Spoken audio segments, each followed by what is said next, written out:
All right. Hi, everyone. Welcome to Mindgasms. I am Andrew, aka Offensive Mindgasms, and going to do uh, another book review on Order Rule 5 of Jordan Peterson's newest book called Beyond Order. Of course, the internet famous clinical psychologist who I criticize a lot on this channel and discuss whether he violates his own rule, because the rule verbatim in the book is do not do what you hate. But what he really seems to mean by that in the chapter is do not obsess about quote unquote offending people. And I like, basically, I like the sentiment of the rule, but I don't like the actual rule on the face of it. So, unlike his other rules, like I said, I actually like the sentiment of this one, but the way that he worded it is dumb, and it kind of seems like he violates it with his whole idea of, with his basically Christian ideology and fascination with this idea of carrying your cross and the importance of doing things you hate, like working hard and doing your taxes and stuff like that, because he harps on that kind of shit all the time. So I'm going to go through a few different clips here on various aspects of it and comment on them in relation to how it applies to the chapter itself and the rule itself. Okay, so here's the first part. He's explaining, like, it, do not do what you hate in a good way here. So I like the way he explains it here for the most part. Hate. And what does it mean? Oh, I'm gonna restart that a little bit. Do not do, and I gotta turn this up a little bit. Right. He said, do not do what you hate. Well, it doesn't mean, geez, I hate getting up at 8 o'clock in the morning to get ready for work. That just means that you're not very disciplined, or maybe that it might mean something deeper. But I'd start with lack of discipline before, rearranging your whole life. Because you might say, well, I hate getting up at 8 o'clock in the morning no matter what I'm doing, and then it's not your job. I don't mean don't do difficult things. I mean, watch yourself. And If that were the case, then you would, like, be suicidal if you hated what you're doing regardless of what you do, right? That would be pretty awful. if you see that you're doing things that make you hate yourself, then consider the cost of. Yeah, that's fair. If you see yourself doing things that make you hate yourself, then consider not doing them. That would be a wetter, that would be way more verbose, of course, but a better way to word that rule. But on the face of it, and I think he just should have worded that differently, because he criticizes basically slogans and the ineffectiveness on the face of them, like defund the police, for example, and or Black Lives Matter, because those are phrases that have different meanings depending on who you talk to about them and whose definition you're going with, and it's just bad messaging, because because they have different meanings, and some people can assume, and a lot of right wingers do this, assume that by defund the police you mean you actually mean abolish the police, and that's why it's an ineffective message, because some reforms of how policing is done are not going to be what the harshest critics of that phrase believe you mean when you say defund the police, in the same way that when people say Black Lives Matter and someone replies with all lives matter, that's that's justifiable in a sense, because all lives do matter. But then that became a kind of like a signal or yeah, like a dog whistle for white supremacists and shit like that. So because of the stupid online culture war shit goes way off the deep end, like that Dark Brandon stuff that I was talking about yesterday with Trump's Mar-a-Lago getting raided. But like I said, it seems like the sentiment of the rule, the way he explains it in the book, means more like don't cater to the woke mob and don't worry about offending people. And that's the aspect of this rule that I like the most. What he really means when he gets into the details of it in the book itself. And it reminds me of that famous Christopher Hitchens line where someone says you've offended me, and he said, I'm still waiting to hear your argument. Like, but then also, as I say in the description of this video, Jordan Peterson has gone too far in the other direction, because you can go too far in the other direction, because we've seen so many times, and I made videos about this, about him just deliberately being an asshole to people just for the sake of being an asshole, like being an asshole to Elliot Page just for the sake of being an asshole to Elliot Page, and being an asshole to that slightly fat woman on the Sports Illustrated cover just for the sake of being an asshole, and being an asshole to trans people, and literally comparing doctors who perform trans surgeries to Nazi doctors in World War II. He's become a really fucking crackpot, going too far in the opposite direction in that way. But I like this clip that I'll get into here, where he's basically saying that we should have the right to offend people. So I do agree with the sentiment of that, and that we should have the right to offend people, but you shouldn't go out of the way to offend people, as he's been doing lately. Is being sensitive to offense such a problem, though? Like, we would have previously called that manners. It's a terrible problem. So imagine you, okay, so the rule is you can't offend anyone. All right. Let's say you're speaking to one person. I can't offend you. All right, fair enough. What if I'm speaking to 10 people? Do I get to offend 1 in 10? How about 1 in 100? How about 1 in 1,000?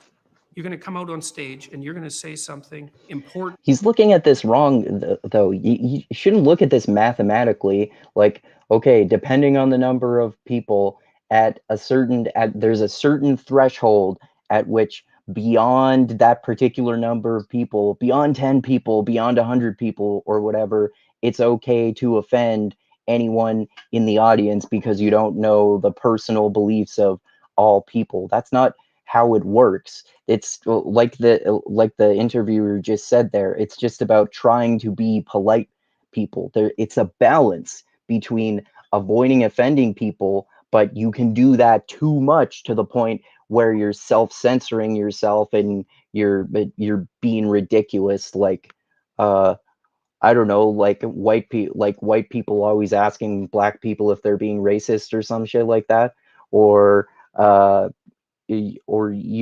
like saying, hey, I'm Andrew, my pronouns are he, his, and all that kind of shit. But then, like I said, you can go way too far in the opposite direction, and not even care about being polite to people, and deliberately offending people just to offend them, as he's done with Elliot Page and that Sports Illustrated swimsuit model, among many others. Important about something vital, and you're not going to offend 1 person in 1,000? Well, you can't say anything about anything important ever without offending probably the person you're talking to.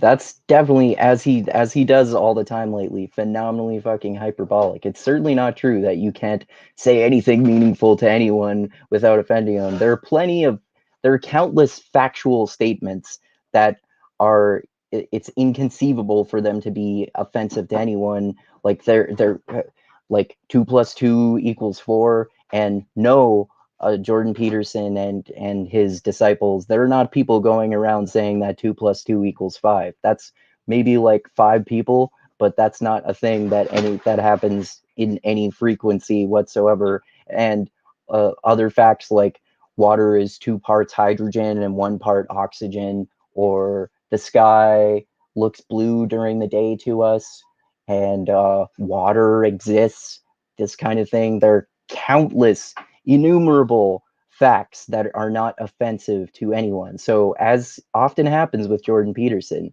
he gets way too fucking hyperbolic. Important speech about important issues, especially contentious issues, is instantly offensive.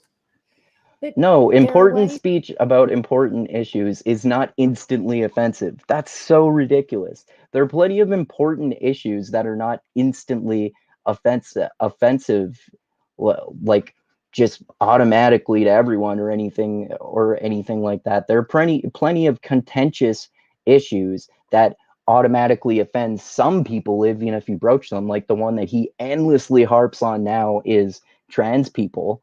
But there are lots of important issues, like slavery, for example. There's hardly anyone in the modern world today who actually thinks that slavery is a good thing, other than like white supremacists or racists and shit like that. And unlike some people who criticize Jordan Peterson, I don't think that he's a racist or a white supremacist or anything like that. So the extremely important and contentious issue of slavery is one of, again, many countless important issues that are not automatically offensive to people.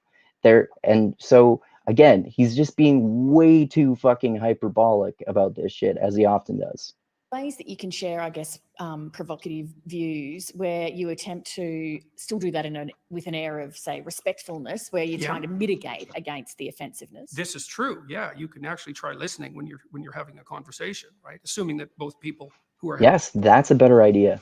having the conversation are of goodwill, and they're not trying to play tricks, and they're struggling towards the truth, which neither of them hold completely, and both understand that. Yeah, you can reach across fairly large gaps and negotiate peace. Thank God for that, or we'd be at each other's throats all the time.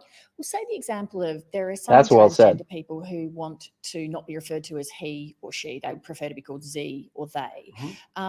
If somebody wants to be addressed like that, what does it cost me to do that? It's hard to tell because the It costs nothing. That's the short answer. devil's always in the details. But as far as I'm concerned, that situation is it's not relevant to the issues, for example, that I was involved in.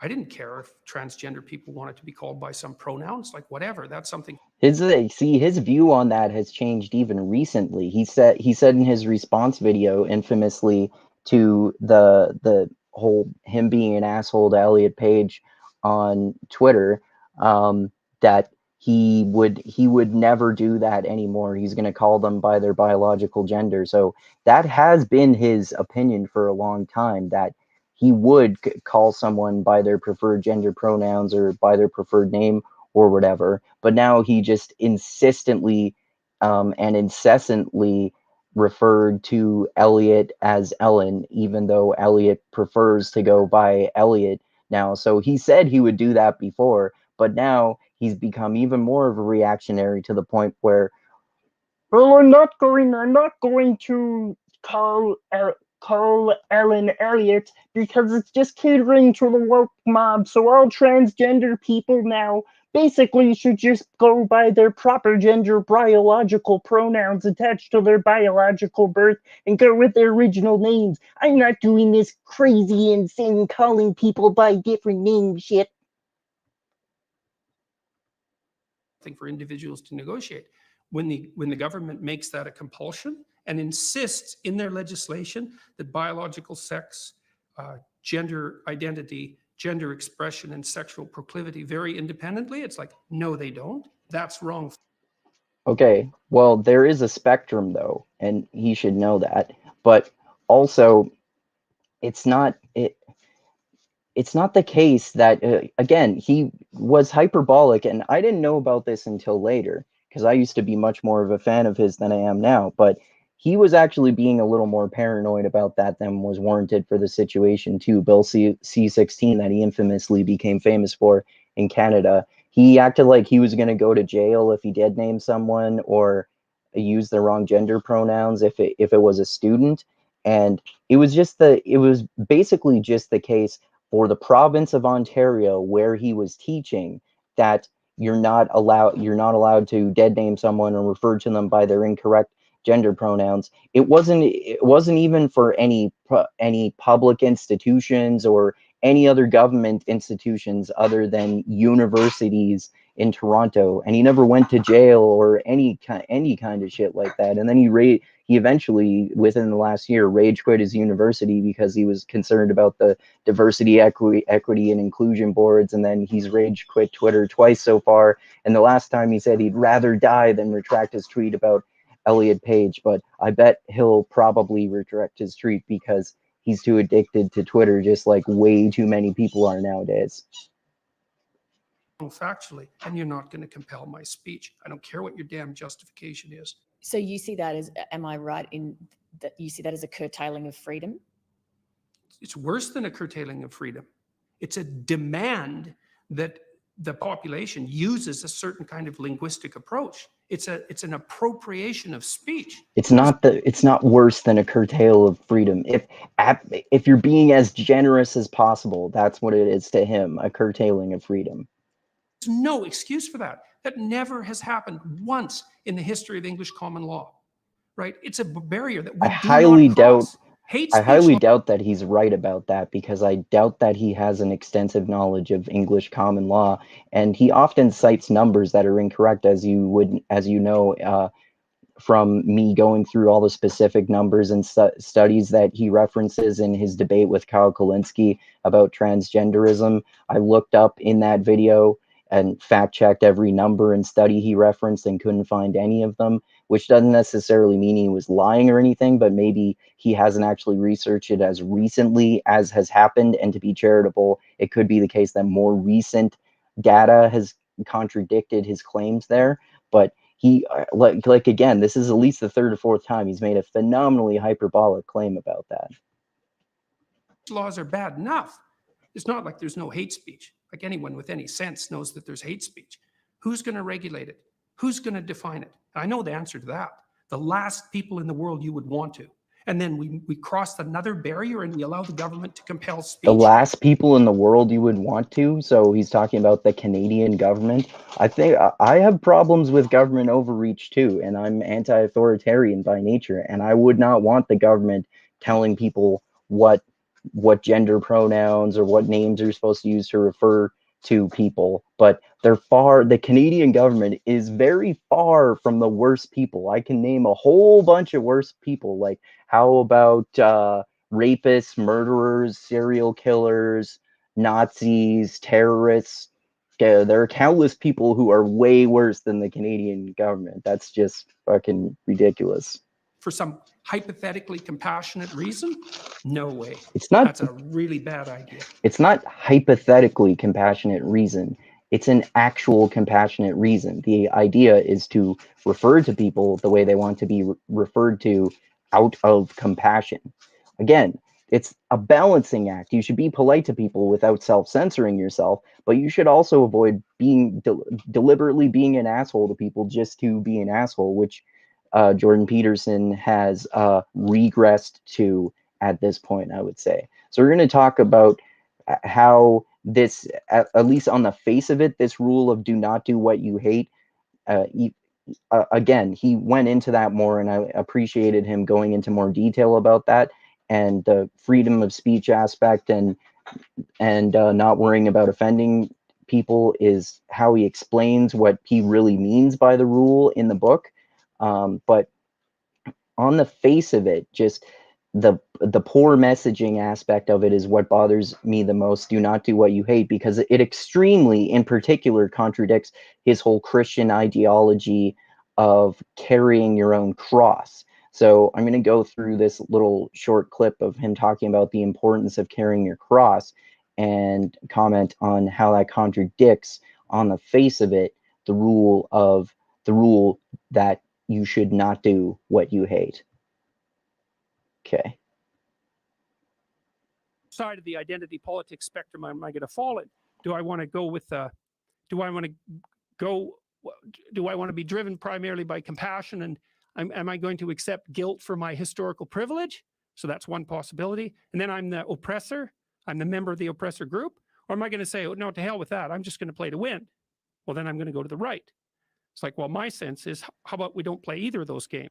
Except he has played that game and gone to the right now, clearly, because every time he talks, he's spouting right-wing political positions, and he never used to get as political about stuff. I always try to say in my videos about him that I used to like him more in his earlier days, when he would mostly just have really interesting psychology lectures and talk about philosophy as well. And his earliest book, Maps of Meaning, which was much more theological and religious, and examined different religious archetypes and different religions, kind of more like Carl Jung, when he used to talk more about Carl Jung more. And and he talked about various religions more. Now he's just obsessed with and always talking about Christianity and the Bible, and everything he says about politics makes him sound like a conservative, which there's nothing wrong with, inherently wrong with being a conservative, but you can see how much he has been influenced by the culture war in the way that he said he didn't want to. Games. And the reason we shouldn't play them is, well, the Soviets played the left-wing game and like killed who knows how many tens of millions of people. You can't even count it accurately. The estimates range from 20 to 100 million. Those are pretty big error bars. And Yeah. the Maoists, maybe 100 million, certainly 60 million. So, okay, that didn't work out so well. Yep. Then there's the Nazis, like they played ethnic identity politics and racial superiority. It's like, what do we want to play that game?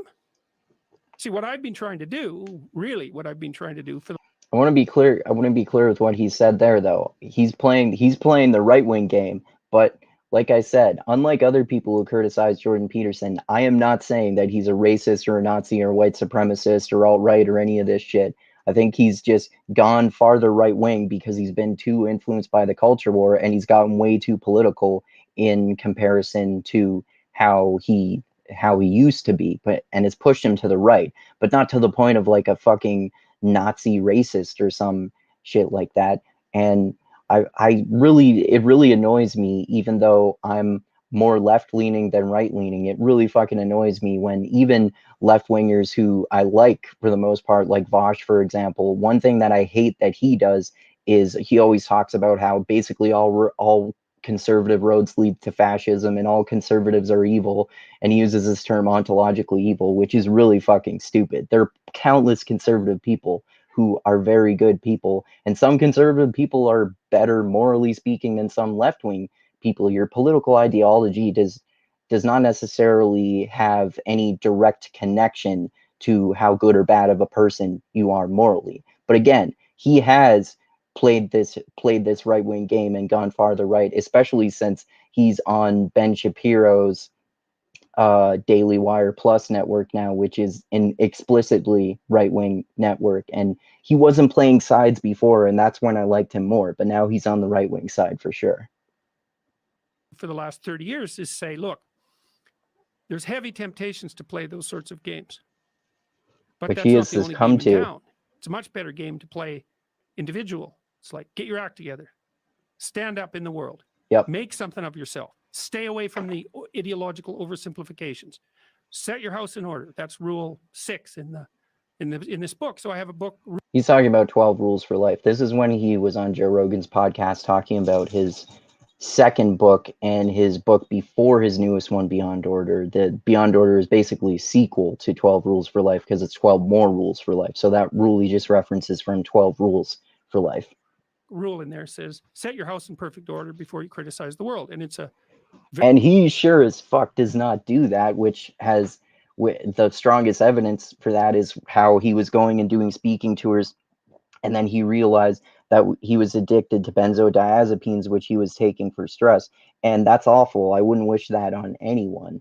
I certainly wouldn't. But it sure means that he did not have his house in order, and also that's a dumb rule too, because like everyone criticizes the world before they have their house in order. And I mean, it depends on what you mean by have your house in order, I suppose. But he didn't have his house in order before he started criticizing the world.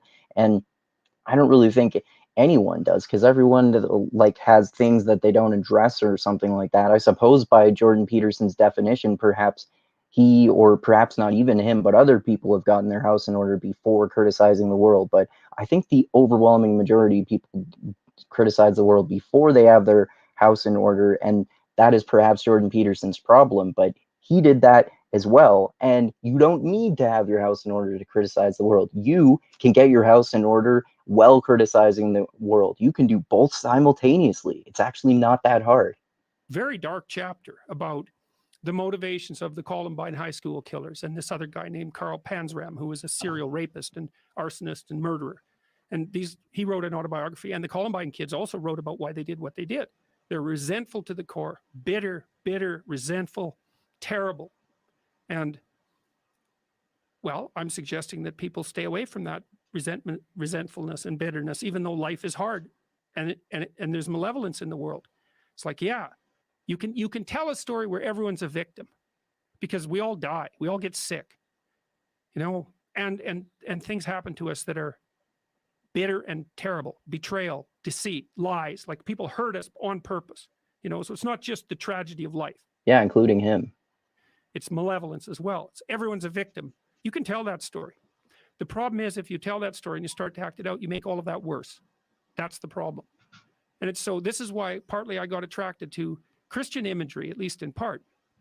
Because there's His own particular narrow, very old-fashioned, somewhat perhaps Calvinist interpretation of Christianity in this sense. in Christianity that you should pick up your goddamn cross and like walk up the hill. Okay, pick up your goddamn cross and like walk up the hill. That is the most clear example that is antithetical to the rule, do not do what you hate.